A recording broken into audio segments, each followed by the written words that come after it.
안녕하세요. 한국사 교과서 함께 읽어주는 채널 지오세TV입니다. 앞으로 여러분과 함께 쉽고 재밌게 한국사 알아가기를 시작할 테니 계속 시청 부탁드립니다. 그리고 꼭 기억해주세요. 아래 설명에 링크되어 있는 블로그를 방문하시면 오늘 들으신 내용을 텍스트 버전으로 보시고 프린트물도 다운받으실 수 있습니다. 차례대로 인쇄하여 모으시면 나만의 한국사 참고서를 만드실 때 유용하게 사용하실 수 있을 테니 많은 이용 부탁드립니다.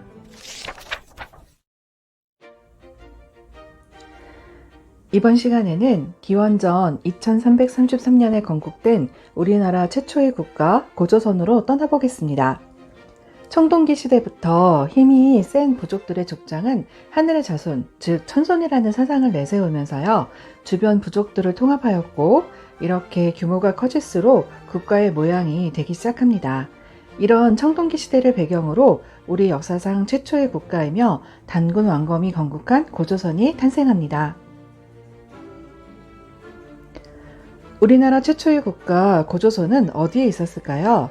바로 한반도의 서북부와 현재 중국에 속해 있는 랴오닝 지방을 아우르는 지역이 바로 고조선의 영향 아래 있는 그런 곳이라고 할 수 있습니다. 이것을 어떻게 알 수 있었을까요? 바로 청동기 시대에 등장했던 비파형 동건과 탁자식 고인돌인 북방형 고인돌 유적으로 알 수 있습니다.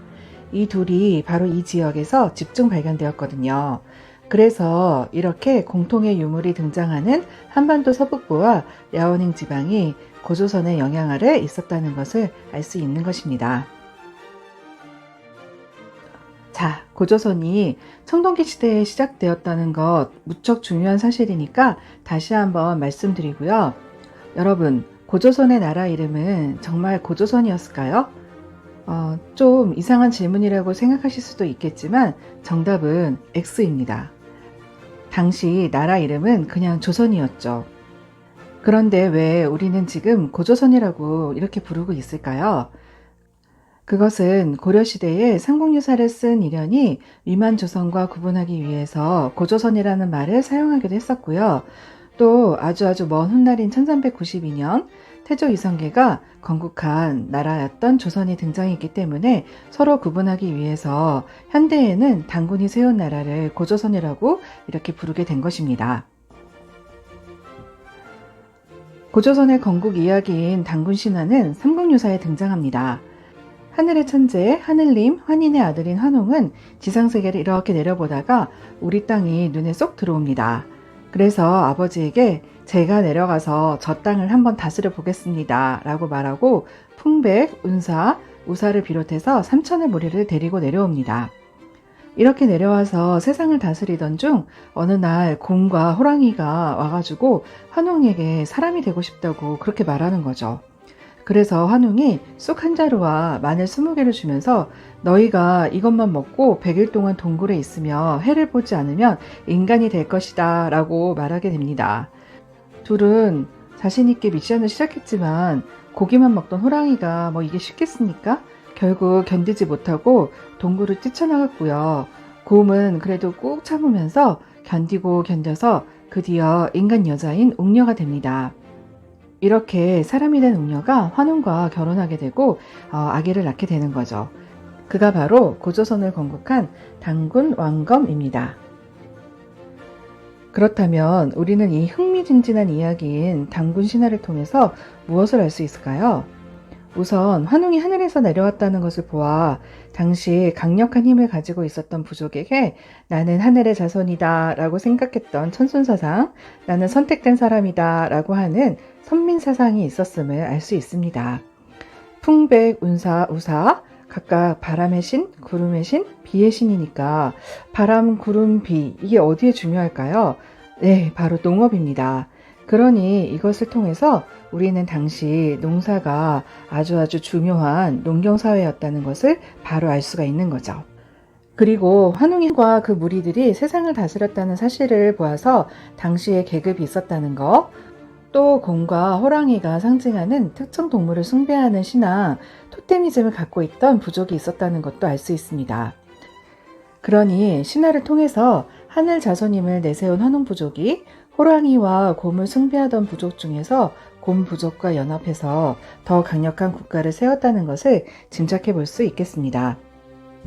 단군 왕검은 당시 지배자를 부르는 말로 단군은 제사장, 왕검은 왕과 같은 정치적 지배자를 말하는 것이라서요. 이 호칭을 보면 고조선이 제사와 정치를 주관하는 사람이 하나였던 재정일치 사회라는 것 또한 알 수 있습니다. 자, 단군이 고조선을 건국한 다음 이 나라는 어떻게 되었을까요?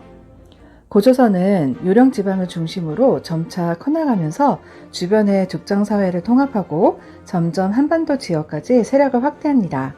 이것은 아까도 말씀드렸듯이 한반도와 만주 일대에서 발견된 비파용 동검, 고인돌 이거의 분포를 보아서 알 수 있는 거죠. 고조선은 중국의 혼란기인 전국시대에 철기 문화를 받아들이게 됩니다. 그래서 더 발전했고요. 기원전 4세기에는 전국시대 나라 중에서 하나였던 이 나라가 그렇게 만만한 나라도 아니었는데 연나라와 대적할 정도로 강한 힘을 가지게 되었습니다. 그리고 기원전 3세기에는 부왕, 준왕 이런 강력한 힘을 가진 왕이 등장해서 왕위를 세습하기도 합니다. 이 왕위 세습이 왕권이 강해야만 가능한 일이었기 때문에 당시에 고조선의 왕권이 강력했음을 알 수 있는 거죠. 이때 관리에게 등급이 나타나는데 상, 경, 대부, 장군 이런 이름이 있으니까요. 이런 관리 이름이 보인다면 아 고조선의 관리들이구나 라고 꼭 알아두시면 좋겠습니다. 오늘은 청동기를 배경으로 탄생했던 우리나라 최초의 국가 고조선의 첫 번째 편으로 신화와 정치제도, 국가의 발전 등에 대해서 살펴보았습니다. 다음 시간에는 고조선의 전성기와 멸망, 팔초법 등을 통해서 알 수 있는 고조선의 모습이 나오는 고조선 2편이 계속됩니다. 들으시고 도움이 되셨다면 비용이 전혀 들지 않는 구독과 좋아요 또한 부탁드립니다. 시청해주셔서 감사합니다.